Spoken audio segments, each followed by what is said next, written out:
जय हिंद दोस्तों, welcome to arts classes. कैसे हैं आप सभी? आई होप आप लोग अच्छे होंगे और अपनी पढ़ाई बहुत ही अच्छा ढंग से कर रहे होंगे। डे 4 प्रैक्टिस का पोस्टमार्टम क्वेश्चन नंबर 61 to 80 है। आप देख सकते हैं प्रैक्टिस का पोस्टमार्टम। हाँ, और आज के हमारे जो टॉपिक्स हैं स्टूडेंट्स, आप देखेंगे टॉपिक्स जो हमारे हैं subject verb agreement, parts of speech और प्रेपोजिशन है। ये 3 टॉपिक आज हम लोग करने वाले हैं, तो पूरे सेशन में आप जरूर बने रहेंगे। और हाँ, सेशन को शेयर कर दीजिए ताकि अधिक से अधिक आपके फ्रेंड्स आज के इस सेशन के साथ जुड़ जाएं। ओके, तो आज स्टार्ट करते हैं क्लास को बिना देरी किए हुए। ओके, चलिए देखिएगा। आज है टॉपिक, सबसे पहला टॉपिक हम लोग लेते हैं सब्जेक्ट वर्ब एग्रीमेंट का। कौन सा टॉपिक है? Subject verb agreement. तो आइए स्टार्ट करते हैं इसका टॉपिक। पहला क्वेश्चन आप क्वेश्चन नंबर 61 है, ध्यान से देखिएगा। Question number 61, all the money dash lost. All the money dash lost, आप इसका आंसर बताएंगे। ऑप्शन है आपके was, are, have, were. All the money dash lost. तो एक कॉन्सेप्ट आप याद रखेंगे, जब भी आप ऑल का प्रयोग करें और उसके बाद अनकाउंटेबल नाउन आए। अब मनी क्या है? अनकाउंटेबल नाउन है। या फिर आप कहें सिंगुलर नाउन आए, तो उस कंडीशन में जो हम वर्ब यूज़ करेंगे वह होगी सिंगुलर। क्या होगी? सिंगुलर होगी। इसका आप ध्यान रखें। कमेंट बॉक्स में आप लोग आंसर बताते रहें। वर्ब सिंगुलर होगी। तो आप देख सकते हैं ऑप्शन बी जो है वो आर है, नहीं होगा। ऑप्शन सी हैव है, ये भी नहीं होगा। ऑप्शन डी वर है, ये भी नहीं होगा। तो आपके पास बचा क्या? ऑप्शन ए वाज, कि all the money was lost. All the money, जो सारा पैसा है, वाज लॉस्ट, वो खो चुका है।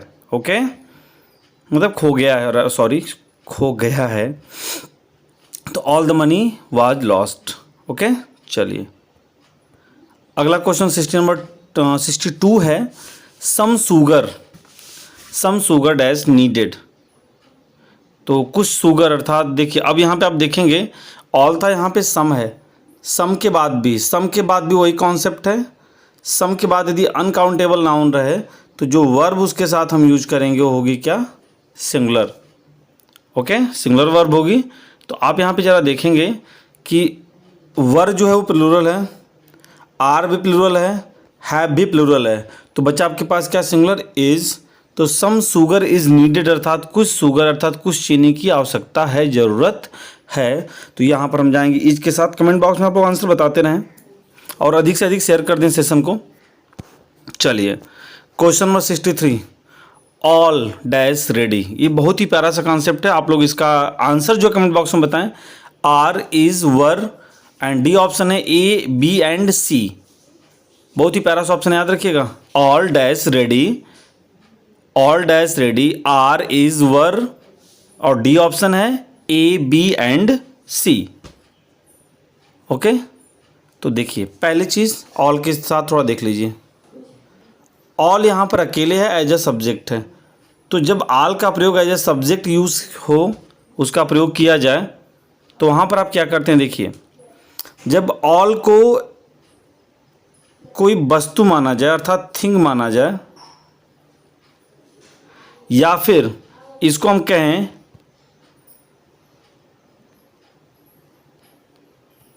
एवरीथिंग हम माने इसको, तो उस कंडीशन में ये सिंगुलर होता है और वर्ब अपने साथ लेता है सिंगुलर। क्या? जब हम ऑल को क्या माने? एवरीथिंग माने, ठीक है। लेकिन जब इसी ऑल को हम कोई पर्सन माने, नंबर ऑफ पर्सन, तो उस कंडीशन में होता है प्लूरल और वर्ब अपने साथ लेता है प्लूरल, ठीक है। तो बात समझिएगा फिर से। ऑल के साथ देखिए यहाँ पे, यदि हमने ऑल को एवरीथिंग माना है, सब कुछ माना है, तब वहाँ पर वो सिंगुलर होगा और उसके साथ वर्ब सिंगुलर आएगी। और अब ऑल को हम यदि कोई पर्सन मानेंगे, कोई व्यक्ति मानेंगे, नंबर ऑफ पर्सन्स मानेंगे, तो वहाँ पर यह होगा प्लूरल और उसके साथ वर्ब होगी प्लूरल। जैसे बात समझिएगा, हमने कहा ऑल इज़ रेडी, सब कुछ तैयार है, तो यहाँ पर एवरीथिंग की बात की जा रही है, चीज़ों की बात की जा रही है। अगर हम कहें ऑल आर रेडी, सब लोग तैयार हैं। ऑल इज़ रेडी, सब कुछ, ऑल आर रेडी, सब लोग। तो ऑल आर रेडी, जैसे मान लीजिए कहीं पे जाना है, आपको कहीं टूर पे जाना है, 10 लोग हैं, उसमें से एक रेडी हो गया, उसके बाद जो 9 बचे हैं उसमें से वो बोल रहा है उनको कि ऑल आर रेडी, सब लोग तैयार हैं। ऑल आर रेडी मतलब जो 9 बची संख्या उस तैयार है, तो वहाँ पे ऑल आर हो गया। ठीक, अगर आपने 2 4 5 चीज़ों को दिया है बनाने के लिए और आप ऑल ओवर सबको बोल रहे हैं कि ऑल इज़ रेडी, सब कुछ तैयार है, तो वहाँ पर आप जाएंगे सिंगुलर के साथ। तो यहाँ पर आप देखेंगे प्लूरल का भी ऑप्शन है, जैसे ऑल आर रेडी सब लोग तैयार हैं, ऑल इज़ रेडी सब कुछ तैयार है, ऑल वर रेडी सब कुछ तैयार था, अर्थात यहाँ पर हम ऑप्शन ए, बी और सी तीनों के साथ जाएंगे, तो ऑप्शन नंबर डी आपका सही होगा। ओके, चलिए question number 64, each of us dash to succeed in life, want, wanting, wanted and wants. 64 का आंसर कमेंट बॉक्स में आप लोग बताएं। Each of us dash to succeeded in life, each of us to succeed in life, sorry मैं कुछ और बोल दिया, each of us dash to succeed in life, want, wanting, wanted and wants. देखिए इसका कॉन्सेप्ट क्या है, जरा ध्यान से समझिएगा। देखिए जब भी आप ईच ऑफ का प्रयोग करें, किसका, ईच ऑफ का प्रयोग करें, तो इसके साथ जो नाउन आएगा वह होगा एक मिनट, वो नाउन होगा आपका प्लूरल, लेकिन वर्ब जो होगी वह होगी सिंगुलर। इसका ध्यान रखेंगे, ईच ऑफ के साथ नाउन आने वाला प्लूरल बट वर्ब सिंगुलर, क्योंकि इस नाउन के अकॉर्डिंग ये वर्ब नहीं आ रही, इस ईच ऑफ के अकॉर्डिंग आ रही, इसका ध्यान रखेंगे आप। तो ईच ऑफ अस, हम में से प्रत्येक, ठीक, हम में से प्रत्येक, to succeed in life, to succeed in life अर्थात लाइफ में सफल होना, क्या चाहते हैं, want, wanting, wanted and wants. पहली चीज़ समझिएगा, ऑप्शन को एलिमिनेट करते हैं। वांटेड कोई वर्ब होती नहीं है, वांट होती है, वांटिंग होती है, वांट्स होता है, तो वांट होगा प्लूरल, ये नहीं होगा। वांटिंग हो गया फोर्थ फॉर्म जो हेल्पिंग वर्ब लेगा, ये भी नहीं होगा। तो बच्चा आपके पास क्या, wants, option number D is right answer. कि ईच ऑफ अस अर्थात हम में से प्रत्येक, और देखिए ईच ऑफ क्या होता है, दो के लिए यूज़ किया जाता है, जब दो हों तो वहाँ पे ईच होता है, ठीक, मतलब दोनों अर्थात प्रत्येक, जो दो हैं दोनों की बात की जा रही है। तो ईच ऑफ अर्थात हम में से प्रत्येक, ईच ऑफ अस मीन्स हम में से प्रत्येक, वांट्स चाहते हैं to succeed in life, life में सफल होना चाहते हैं। तो each of us wants to succeed in life अर्थात हम में से प्रत्येक जो हैं वो लाइफ में सफल होना चाहते हैं। Is that clear? ओके, चलिए question number 65, either of you dash absent from the class, were, are, have, was. देखिए जो कॉन्सेप्ट ईच ऑफ के साथ था वही कॉन्सेप्ट आइदर ऑफ के साथ भी है। आप लोग कमेंट बॉक्स में आंसर बताएं, तब तो मैं एक्सप्लेन कर रहा हूं। देखिए अब आइदर ऑफ की बात हम करेंगे, आइदर ऑफ की जब हम बात करेंगे तो यहां पे दो ही संख्या होगी और दो में से हम एक की बात करेंगे। जब दो में दो ही हो संख्या और उसमें से एक की बात की जाए तो आइदर ऑफ आता है। तो आइदर ऑफ यू, तुम में से कोई एक, absent from the class, class से absent, क्या, वर, आर, हैव, वाज।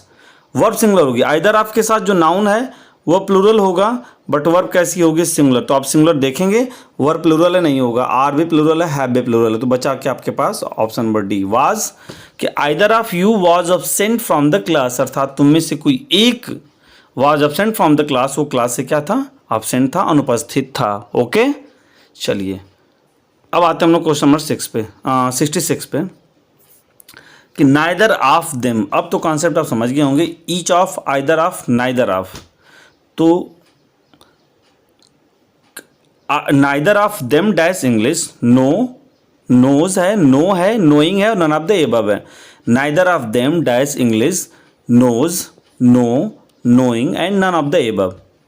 तो देखिए यहाँ पर क्या है, यहाँ पर भी संख्या आपको दो ही मिलेगी, लेकिन दोनों में से जब किसी की बात नहीं की जाएगी तब होता है नाइदर। ओके, देखिए जब दो हों और दोनों की बात की जाए तो ईच, दो हों दो में से एक की बात की जाए तो आइदर, एंड दो हों और दो में से किसी की बात नहीं की जाए तो नाइदर।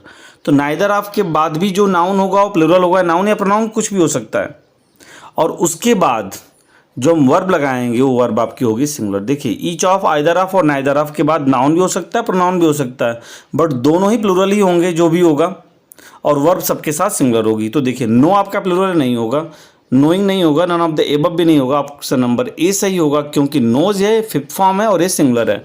तो नाइदर ऑफ देम, तुम में से कोई नहीं, नोज इंग्लिश, इंग्लिश जानता है, अर्थात तुम में से कोई नहीं इंग्लिश जानता है। ओके, चलिए next one is 67। Each hand dash a job, each hand dash a job, यहां पर भी वही कॉन्सेप्ट है। अब देखिए ईच ऑफ था, सिर्फ यहां पे ईच लिखा है, ध्यान दीजिएगा अंतर है भाई।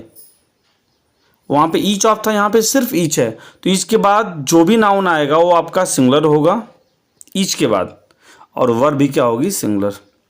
कॉन्सेप्ट समझिएगा, each of, either of, neither of के बाद जो नाउन है वो प्लूरल होगा, प्रोनाउन होगा प्लूरल होगा, बट वर्ब सिंगुलर होगी। लेकिन सिर्फ ईच के बाद नाउन भी सिंगुलर होगा और वर्ब भी क्या होगी, सिंगुलर होगी। ईच के बाद नाउन सिंगुलर और वर्ब भी सिंगुलर होगी। तो ऑप्शन जरा हम लोग देख लेते हैं, यहाँ पे देखिएगा, नीड प्लूरल है, नहीं होगा। नीडिंग भी प्लूरल, मतलब फोर्थ फॉर्म है तो नहीं होगा, ये भी नॉन ऑफ देबा भी नहीं होगा। नीड्स यहाँ पे हमें ऑप्शन नंबर बी में मिल रहा है जो फिफ्थ फॉर्म में सिंगुलर है। तो ईच हैंड, प्रत्येक हाथ को, नीड्स जरूरत है, अ जॉब मतलब एक नौकरी की। तो each hand needs a job, अर्थात प्रत्येक हाथ को एक नौकरी की जरूरत है। ओके, चलिए every rule dash important, each हो या एवरी हो, ध्यान दीजिएगा कॉन्सेप्ट। ऑप्शन आपकी स्क्रीन पर है, आर, वर, इज, हैव। आप लोग कमेंट बॉक्स में आंसर बताएं, आप लोग कमेंट बॉक्स में आंसर बताएं। Every rule dash important, are, were, is, have. तो देखिए चाहे आपको मिले ईच या मिले एवरी, समझ रहे हैं, इसके बाद जो नाउन आएगा वो सिंगुलर होगा और वर्ब भी क्या होगी, सिंगुलर होगी। तो एवरी रूल, आर इंपॉर्टेंट नहीं, वर इंपॉर्टेंट नहीं, हैव इंपॉर्टेंट नहीं, is important. Every rule is important, अर्थात प्रत्येक नियम जो है वो महत्वपूर्ण है। तो every rule is important. Okay, चलिए अब आते हैं हम लोग पार्ट्स ऑफ स्पीच पे। अब इसमें क्या होगा, देखिए क्वेश्चंस आपको दिए होंगे, उसमें से किसी वर्ड के नीचे अंडरलाइन होगा, उसे आप बताना होगा कि उस वर्ड्स का पार्ट्स ऑफ स्पीच क्या है। तो स्टार्ट किया जाए, चलिए। जो भी नए लोग जुड़ते जा रहे हैं कमेंट बॉक्स में अपना नाम बताते जाएं और कमेंट बॉक्स में आंसर बताते जाएं, कमेंट बॉक्स में। लेकिन चलिए, राहुल और राकेश इज रेडी, या तो राहुल या तो राकेश, राहुल या राकेश इज रेडी, तैयार हैं। अब इसमें से देखिएगा आप कि जो और वर्ड है यहाँ पे ये क्या है, प्रेपोजिशन है, नाउन है, कंजक्शन है या प्रोनाउन है। आप लोग आंसर बताएं। तो डियर स्टूडेंट्स, यह न तो नाउन है, न ही प्रेपोजिशन है, न ही प्रोनाउन है, यह ऑप्शन नंबर सी है जिसका नाम है कंजक्शन, क्योंकि दो वर्ड्स को आपस में ऐड करने का काम कर रहा है। और जो शब्दों को, सेंटेंसेस को, क्लॉजेस को आपस में जोड़ने का काम करे, लेटर्स को आपस में जोड़ने का काम करे, वह न तो प्रेपोजिशन होता है, न तो ही नाउन होता है, न ही प्रोनाउन होता है, बल्कि होता है क्या, कंजंक्शन। ओके, चलिए question number 70। No news is good news, आपको बताना है कि न्यूज यहां पर क्या है और गुड क्या है। आपके ऑप्शंस आपकी स्क्रीन पर हैं, adverb, adjective, noun adverb, noun preposition, noun adjective. Answer करें।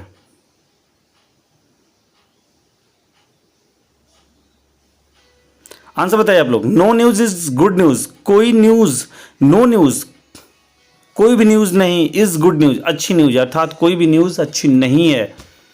तो यहां पर देखिए सबसे पहली चीज समझिए, यहां पर देखिए न्यूज लिखा है और न्यूज होता है आपका नाउन, और नाउन के पहले कौन सा वर्ड होता है आपको मालूम है। अब पता चल गया कि न्यूज यहां पे नाउन है, तो भाई न्यूज जहां भी होगा वो क्या होगा, नाउन ही होगा। तो एक चीज तो कंफर्म होगा कि यहां पर जो न्यूज है वो नाउन है। क्या है, नाउन है। अब देखिए नाउन आपको 3 जगह ऑप्शन में मिल रहा है, 3 जगह मिल रहा है। तो ऑप्शन नंबर ए कट होगा, क्योंकि ए में एडवर्ब लिखा है, अर्थात ये नहीं होगा। कंफर्म करिए कि नहीं होगा। ये बच्चे आपके पास 3, बी, सी एंड डी। अब लेकिन तीनों में नाउन लिखा है और पहला चीज कंफर्म हो गया कि ये फर्स्ट वाला नाउन है, लेकिन उधर आप दिक्कत कर रहा है। तो देखिए बात समझिएगा, नाउन के पहले यदि कोई वर्ड आता है तो उसे हम कहते हैं एडजेक्टिव। क्या कहते हैं, एडजेक्टिव। अब एडजेक्टिव देखिए कहां पर है, ऑप्शन नंबर डी में दिख रहा है, क्योंकि ये बी में एडवर्ब है और सी में प्रेपोजिशन है।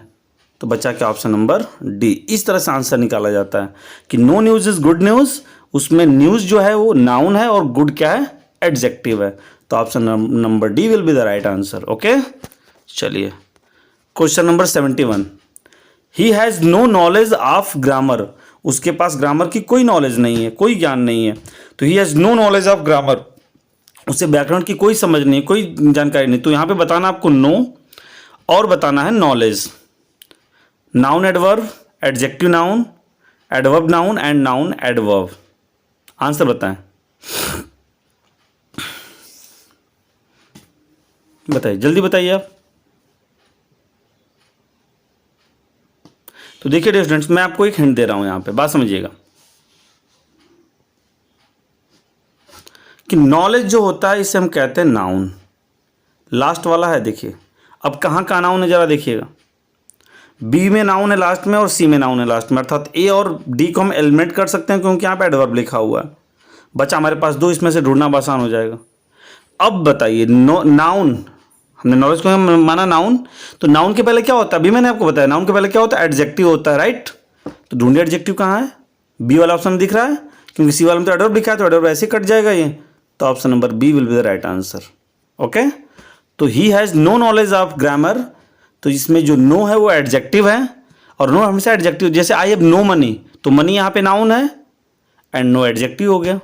तो I have no knowledge, sorry he has no knowledge of grammar, उसमें से जो नो वर्ड है वो एडजेक्टिव है और नॉलेज क्या है, नाउन है। ओके, चलिए क्वेश्चन नंबर 72। ही हर्ट हिमसेल्फ, ही हर्ट हिमसेल्फ, ही हर्ट, वो चोट पहुंचाता है, हिमसेल्फ खुद को। ऑप्शन आपकी स्क्रीन पर है, demonstrative pronoun, interrogative pronoun, reflexive pronoun, none of the above. Answer बताएं आप लोग कमेंट बॉक्स में। इसमें हिमसेल्फ क्या है, कौन सा प्रोनाउन है? पहली चीज तो प्रोनाउन ही है, क्योंकि सब में प्रोनाउन ही आपको दिख रहा है, तो प्रोनाउन ही होगा। तो देखिए, जो डिमॉन्स्ट्रेटिव प्रोनाउन है ये संकेतवाचक सर्वनाम होता है जिसमें दिस, दैट वगैरह आता है। इंट्रोगेटिव व्हाट, हु वगैरह आता है इसमें। जिसमें जिस प्रोनाउन में सेल्फ लगा हो या सेल्फ लगा हो उसे हम कहते हैं रिफ्लेक्सिव प्रोनाउन। क्या कहते हैं?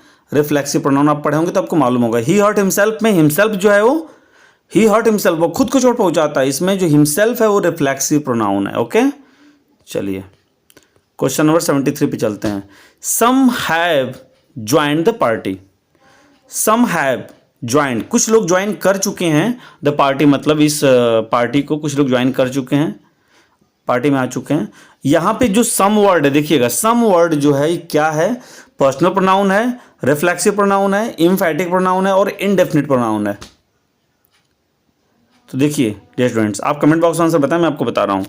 सम हो गया, एनी हो गया, सम हो गया, एनी हो गया, ऐसे कुछ जो वर्ड्स हैं ये आपके होते हैं इनडेफिनिट प्रोनाउन। क्या होते हैं? इनडेफिनिट प्रोनाउन होते हैं, जिनसे ये अनिश्चित चीजें होती हैं, पता नहीं चल पाता है कि कितनी चीजें क्या हैं। ओके, तो आपको ये इनडेफिनिट प्रोनाउन में देखने को मिलता है। चलिए next one is 74। Each of the students gets prize, each of the students gets prize. देखिए यहां पे भी वही कॉन्सेप्ट आपको दिख रहा है, मैं आपको एक बार बताना चाहूंगा। देखिए ईच ऑफ के बाद जो नाउन है वो प्लूरल है और वर्ब क्या है? सिंगुलर है। यहां से भी आप पास, तो ईच ऑफ द स्टूडेंट्स अर्थात दो स्टूडेंट्स हैं, उनमें से दोनों, ईच ऑफ ने, प्रत्येक ने, प्रत्येक जो हैं गेट्स प्राइज, वो इनाम पाते हैं। तो डियर स्टूडेंट्स, इंडेफिनिट प्रोनाउन है, रेसिप्रोकल प्रोनाउन है, डिस्ट्रीब्यूटिव प्रोनाउन है अर्थात, या फिर रिलेटिव प्रोनाउन है। तो यहां पर आपको मालूम होगा डियर स्टूडेंट्स कि इसे हम कहते हैं option number C, that means distributive pronoun. क्या है ये? डिस्ट्रीब्यूटिव प्रोनाउन है। इंडेफिनिट प्रोनाउन भी आपने देखा जिससे चीज़ें निश्चित हों। रेसिप्रोकल में होता है आपका ईच अदर, वन अनदर, और डिस्ट्रीब्यूटिव आपका होता है, डिस्ट्रीब्यूटिव आपका भी देखा आपने, each of, either of, neither of होता है। रिलेटिव प्रोनाउंस आपको देखने पड़ेंगे, जैसे दैट होता है, हु होता है, विच होता है, हुज होता है। ओके, चलिए question number 75। He is my father, इसमें माई वर्ड क्या जरा बताइए आप, माई वर्ड क्या बताइए? Possessive adjective, demonstrative adjective, adjective या फिर प्रोनाउन? तो देखिए डियर स्टूडेंट्स, यहाँ पे फादर जो वर्ड है ये आपका नाउन है, और आपको पता है कि नाउन के पहले क्या होता है? अभी बोलिए जरा, एडजेक्टिव होता है, राइट। तो आप कहेंगे सर एडजेक्टिव तो इसमें दिया हुआ है, देखिए इसमें एक और एडजेक्टिव दिया है पजेसिव एडजेक्टिव जो संबंध स्थापित करता है। तो हमारा जो राइट आंसर होगा वो तो पजेसिव एडजेक्टिव होगा। अब आप कहेंगे सर एडजेक्टिव नहीं होगा क्या? बिल्कुल होगा, लेकिन कब होगा? जब ये पजेसिव एडजेक्टिव नहीं होगा, क्योंकि ये क्लियर डिफिनेशन दे रहा है, क्लियर डिफाइन कर रहा है कि जो माई वर्ड है वो पजेसिव एडजेक्टिव है, न कि सिर्फ एडजेक्टिव है। अगर ये पजेसिव एडजेक्टिव नहीं लिखा होता तो सिर्फ हम किसके साथ जाते? एडजेक्टिव के साथ जाते हैं। लेकिन फिलहाल में हम किसके साथ जाएंगे? पजेसिव एडजेक्टिव के साथ। डिमॉन्स्ट्रेटिव एडजेक्टिव नहीं है, दिस दैट दिस दोज होता है, ये प्रोनाउन तो है ही नहीं। ओके, चलिए question number 76, sea is beautiful. ये तो भाई कॉमन सी चीज है, कोई भी बता देगा, आंख बंद करके बता देगा। नाउन, एडजेक्टिव, प्रोनाउन, वर्ब, जल्दी से बताइए, एक नंबर आपका यूं ही बढ़ जाएगा। आप एक चीज बताइए, आप एक क्वेश्चन के लिए 1 मार्क्स आप लोग निर्धारित करिए और बताइए कि लास्ट में आपको कितने मार्क्स मिले। तो देखिए यहाँ पर ये ब्यूटीफुल जो वर्ड है वो क्या है? एडजेक्टिव है। Okay, option number B is right answer. चलिए क्वेश्चन नंबर सॉरी अब आ गया प्रेपोजिशन। चलिए 77 नंबर क्वेश्चन है, Rahul is a member dash our family. Rahul is a member dash our family of to in. देखिए मैं आपको बता रहा हूं, आंसर बताएंगे कमेंट बॉक्स में आप लोग। ऑफ देखिए, जब कहीं पर किसी से संबंध स्थापित किया जाए, किसी को कहीं का सदस्य बताया जाए, वो उसमें शामिल है, पास है, तो ऑफ लगाते हैं। और दूर अलगाव का बोध हो तो वहां पे क्या लगाते हैं? ऑफ लगाते हैं। टू और in, Rahul is a member in our family, in our family नहीं, यहां पे में नहीं होगा, का निकल के आएगा और का जो सेंस आता है वो ऑफ से आता है। ऑप्शन नंबर बी से होगा कि Rahul is a member of our family, अर्थात राहुल जो हमारे फैमिली का, परिवार का सदस्य है। इन नहीं होगा, ऑफ भी नहीं होगा और टू भी नहीं होगा, तो ऑप्शन नंबर बी के साथ जाएंगे हम लोग। क्वेश्चन नंबर 78 आते हैं हम लोग। क्या है कि he jumped dash the tar, he jumped dash the tar off at on. अब देखिए जैसे मान लीजिए लंबा सा, सॉरी 1 मिनट, एक बहुत बड़ा सा लंबा सा एक टार है और इसके ऊपर से ये जंप कर रहा है, ही जम्प्ड, हुआ कूदा, तो भाई यहां से ये हट रहा है, यहां से, तो उस कंडीशन में हम ऑफ के साथ जाएंगे। दूरी हो रही है यहां पे, ऑफ नहीं होगा, एट नहीं होगा, ऑन नहीं होगा। पर नहीं कूदा, पर से कूदा भाई, ऑन नहीं होगा, एट नहीं होगा, ऑफ नहीं होगा, यहाँ पे ओ डबल एफ होगा कि जम्प्ड ऑफ, अर्थात वह कूद गया द टार, कहां से? टार से। ओके, आई होप आप समझ पा रहे हो स्टूडेंट्स। चलिए question number 79, a notebook is dash papers made of, made to, made from and made of. देखिए कमेंट बॉक्स में आपको आंसर बताएं, मैं थोड़ा सा एक्सप्लेन कर दूं इसे। देखिए आप मेड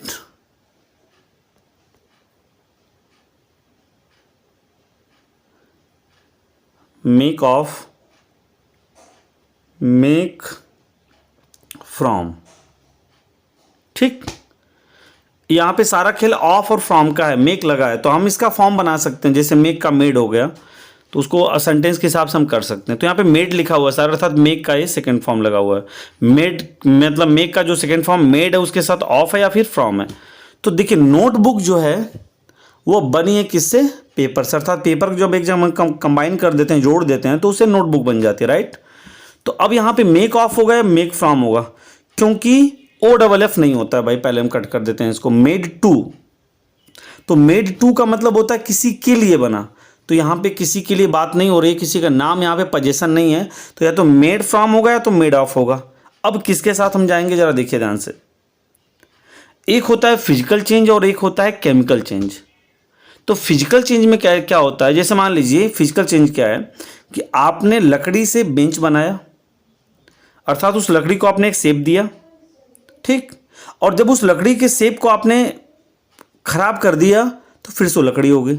अर्थात आपने लकड़ी से बेंच बनाया और जो एक बेंच आपका शेप हो गया, कॉमन नाउन हो गया, अब आपने उस शेप को बिगाड़ दिया तो फिर से वो लकड़ी हो गई। तो अब जैसे पेपर्स को आपने इकट्ठा किया, गैदर किया एक जगह, उसे सिल दिया, उसे बाइंड कर दिया, उसकी बाइंडिंग कर दी, तो एक नोटबुक का रूप हो गया, अर्थात एक शेप मिल गया। उस पेपर सारे जैसे बिखरे पड़े हैं, जैसे 200-400 पेज बिखरे पड़े हैं, हमने उनको समेटा एक जगह किया और उनको बाइंडिंग कर दी, उनकी बाइंडिंग कर दी और उनको एक नाम दे दिया, शेप दे दिया क्या, नोटबुक का। अब उस नोटबुक को हम फिर से बिखेर दें तो फिर वो क्या बन जाएंगे, पेपर बन जाएंगे। That's called physical change. अर्थात एक अवस्था को दूसरी अवस्था में लेके जाया जाए और फिर से दूसरी अवस्था को पुनः पहली अवस्था में वापस लेके आ जाए, दैट्स कॉल्ड फिजिकल चेंज। और उसके लिए हम यूज करते हैं ऑफ का, OF। तो ऑप्शन नंबर डी के साथ हम जाएंगे कि अ notebook is made of papers, अर्थात जो नोटबुक है वो बनी होती है किससे, पेपर से, कागजों से, अर्थात मेड ऑफ होगा। अब उसके उलट है केमिकल चेंज, जहां से हम पहली अवस्था को दूसरी अवस्था में लेके जा रहे हैं बट दूसरी अवस्था को पहली अवस्था में वापस लेके नहीं आ पा रहे हैं, that's called chemical change. Okay, और उसके लिए क्या लगाएंगे हम, आगे देखते हैं। देखिए यहाँ पे क्या लिखा है, बटर इज डैश मिल्क। अब यहां पर हम बात करें made in, made of, made from, made upon. अब देखिए जरा बात समझिएगा, एक हो गया आपका बटर, दूसरा हो गया आपका मिल्क।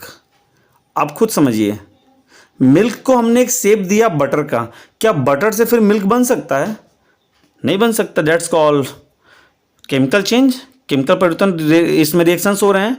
तो जाहिर सी बात है मेड फ्रॉम के साथ जाएंगे, याद रखिएगा इस चीज को। तो butter is made from milk, अर्थात जो बटर है वो मिल्क से बना होता है। से यहाँ पे फ्रॉम मतलब से का आंसर आएगा और जो ऑफ है वहां पे का आएगा। तो जो नोटबुक है वह कागज अर्थात पेपर का बना होता है, पेपर का बना होता है। और यहाँ पे जो केमिकल चेंज है वहाँ पे से बोलेंगे butter is made from milk, अर्थात जो बटर है वो मिल्क से बना होता है। आई होप कॉन्सेप्ट आपको क्लियर होगा। चलिए, तो thanks for watching for all the session. Okay, पूरे सेशन बने रहने के लिए आपका बहुत बहुत धन्यवाद। और हाँ, अधिक से अधिक शेयर करिए और कमेंट बॉक्स में आप लोग आंसर जरूर बताइए भाई, सिर्फ वीडियो को देख के छोड़िए मत, कमेंट बॉक्स में आंसर बताइए। हो सकता है कुछ क्वेश्चंस आपके गलत हों बट आपको कॉन्सेप्ट जरूर क्लियर होगा। मैं बार बार एक चीज़ बोल रहा हूँ, हम लोग 80 क्वेश्चन तक पहुँच चुके हैं, ध्यान दीजिएगा 80 क्वेश्चन तक पहुँच चुके हैं। और आई होप आप लोग नोट्स बना रहे होंगे, तो नोट्स आप जरूर बनाएं। और उसके यदि डाउट्स हों तो आप मेरे पर्सनल नंबर पे जो है 8318848009 अर्थात 8384, हेलो आवाज़ जा रही, हाँ ध्यान सुनिएगा, मेरा नंबर है 8318848009 अर्थात 8318848009। ओके, आप इस पर व्हाट्सअप कर सकते हैं, मैं आपके सवालों का आंसर ज़रूर दूंगा। ओके, तो आज के लिए बस इतना ही, ध्यान रखिए, स्वस्थ रहिए, व्यस्त रहिए और पढ़ाई में मस्त रहिए।